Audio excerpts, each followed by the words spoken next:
So Beyonce jumped down on you. She jumped down. Oh, she was like on a windowsill. Right. We was in Vegas. She said, "I come on, I'm talking to her." She jumped out. She was like, "Duh, duh, duh." And I'm like, "Wait, what is she doing?" That stuff, that's me and Jay Z stuff. This ain't got nothing to do with it. The first time I ever saw Jay Z or even heard him spit a rhyme was at an MC battle, street battle in New York.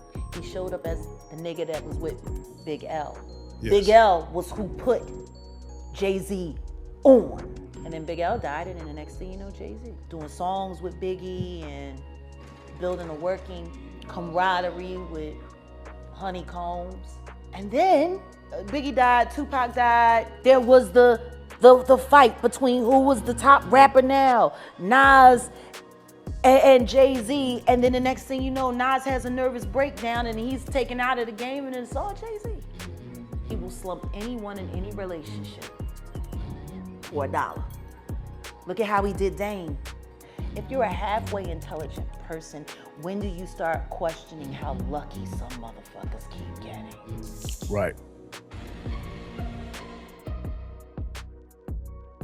Jay Z and Puffy wanted Biggie killed.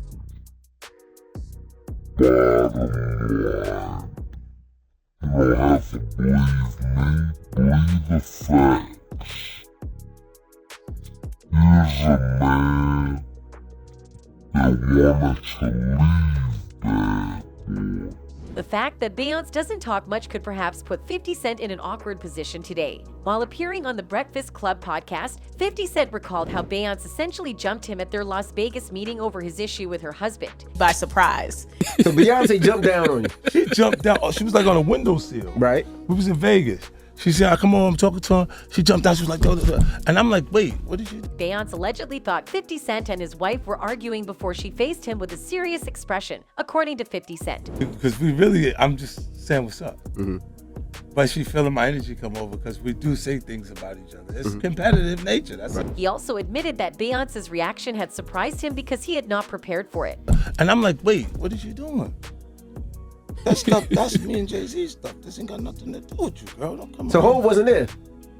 I'm talking to Jay. He admitted that he was at a loss for words around her because she was still the undisputed leader, and he had never expected to be in such an awkward position. Because I don't know exactly how to respond to this. You are still Beyonce. In addition, 50 Cent disparaged Beyoncé's younger sister Solange during the course of the interview. As the co-host mentioned Solange, who notoriously attacked Jay Z in an elevator after the 2014 Met Gala, the rapper remarked that he should count his blessings that she was not there. Solange wasn't there. Yeah, you lucky Solange wasn't there. Solange was there, I would have had to reboot. As was to be expected, several members of the Bey Hive stepped out to express their gratitude to Bey for safeguarding her spouse. That's how you know Beyoncé can ride for Jay Z any day, anytime. One particular fan wrote, "Beyoncé is much more gangster than Jay ever was." A second fan added, "For some other fans, it's a different story. I've actually seen the photos online. It's erased off the internet now. I can't find them, but it was Beyoncé yelling right in 50's face and 50 looking at Jay confused." One fan wrote, while another one added, "That was such a low moment for Queen Bey. She should have just stayed out of 50 and Hov's beef." Given that 50 Cent had publicly insulted Beyoncé's husband on numerous occasions, her reaction to the rapper was understandable, even if improper. The former Destiny's Child singer may have been defending Jay Z after 50 Cent leaked some of his private information. 50 Cent discussed Jay Z's ties to activities with secret societies in an interview with Power 99. No. Do you believe do you believe he's down with some sort of secret society? Well, I believe he's in now, like with a different crowd. 50 Cent even suggested that Jay Z ignored other up-and-coming musicians on purpose because he didn't appreciate the competition. And Jay didn't want to do that, because it was like to him, you know, the perception of it is like I'm losing something to him now. They're very competitive. In addition, 50 Cent has, for no apparent reason, previously attacked Beyoncé. In 2014, for example, the rapper made a social media joke that some took as a dig at the singer. The altercation occurred after 50 Cent posted a split-screen photo of Beyoncé and R&B singer Tiara Mary to his Instagram account. The photograph was accompanied by the caption, "B, you stole my song.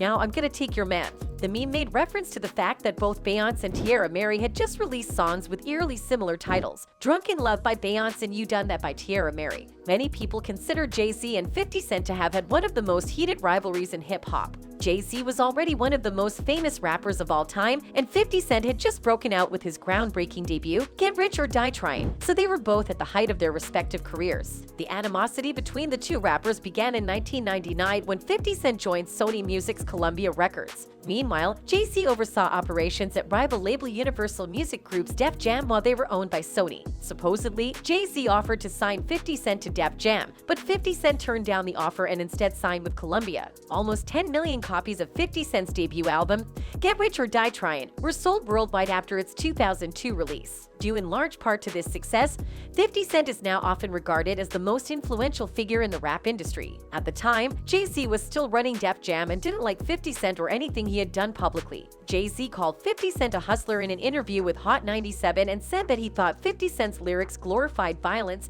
and drug usage. Their mutual hatred only grew over the next few years as the two artists continued to verbally attack one another. Jay Z released a song called The Prelude in 2005 that many people took to be a diss track directed towards 50 Cent. Jay Z raps in the song, "I'm not a businessman, I'm a businessman, let me handle my business." 50 Cent fired back later that year with Piggy Bank, which had multiple rhymes aimed at Jay Z. 50 Cent raps in the song, "Jay's been on top for a minute, and it's starting to feel like a long time's up. But let's not forget the JUICY. I'm still out here looking for the next IG." In 2007, when Jay Z released the I Got Money remix featuring 50 Cent, tensions between the two rappers reached a fever pitch. Although the remix was received as a sign of goodwill between the two musicians, it proved to be only temporary. Soon after, 50 Cent dropped I'll Still Kill, which many heard as a diss at Jay Z's expense. 50 Cent's lyrics in the song run like this: "I take 2 steps back and release myself to put a hole in a nigga for fucking with my wealth, and the only thing that's promised in life is death. I'm gonna sell coke, sell dope, sell CDS. I'm not Curtis Jackson, I'm 50 Cent, motherfucker." In 2009, Jay Z and 50 Cent appeared on the cover of 50 magazine, where they addressed their beef and the possibility of working together in the future. Despite their attempts to work together, the two rappers never stopped dissing one another in their songs. Jay Z has also intensified the dispute by preventing 50 Cent from performing at Super Bowl halftime shows in recent years. It was speculated that Jay Z, in his role as the NFL's live music and entertainment strategist in 2018, barred 50 Cent from participating during the halftime show. 50 Cent's Instagram post expressing dismay at being passed over for a spot in the Super Bowl halftime show sparked the speculations. He said in an old post that he took down, "Man, I just realized I'm not playing the Super Bowl. You know, I didn't even think to check." Fans were both confused and supportive after reading the post, with many wondering why 50 Cent hadn't been invited to perform and others theorizing about possible backstage conflict. Others have even speculated that Jay Z had something to do with the outcome. This was further strengthened by Jay Z's comments against the NFL's handling of Colin Kaepernick's protests against police brutality and racial inequality while he was the team's quarterback. Kaepernick's removal from the NFL and ensuing outrage from fans and supporters are direct results of his protests. 50 Cent's ardent support for Donald Trump, who was at odds with Kaepernick, and the NFL over the demonstrations prompted speculation that Jay Z, who had stood in solidarity with Kaepernick and declined to play at the Super Bowl, had blocked the rapper from performing at the halftime show. After expressing his desire to play at the Super Bowl, 50 Cent clearly felt shut out of one of the music industry's most prestigious events. Nonetheless, it should be noted that the choice to not include 50 Cent was not made out of any animosity or bias, but rather for practical and organizational reasons. It's not uncommon for musicians to miss out on major events because of schedule issues or other unforeseeable circumstances. Jay Z never approached 50 Cent about performing at the halftime show, so he wasn't purposefully left out, say those with knowledge of the situation. However, by the time 50 Cent expressed interest in performing at the halftime show, the entire lineup was set. The year 2022 saw renewed speculation that Jay Z had prevented 50 Cent from taking the stage during the Super Bowl halftime show. In a now deleted Instagram post, 50 Cent included the following caption with a video of himself performing at a previous Super Bowl event. "Can someone tell Jay I'm gonna need a loan till I get back on my feet?" 50 Cent's statement has been criticized by some for being selfish, but many fans can relate to his frustration at being passed over again for the halftime performance. 50 Cent and Jay Z's rivalry has been going on for years, but it hasn't stopped them from staying in touch and competing with one another. Their relationship has remained strained, and they have never been on the same page, but they have avoided turning their disagreement into an all-out battle. And that's it from us today. Until next time, bye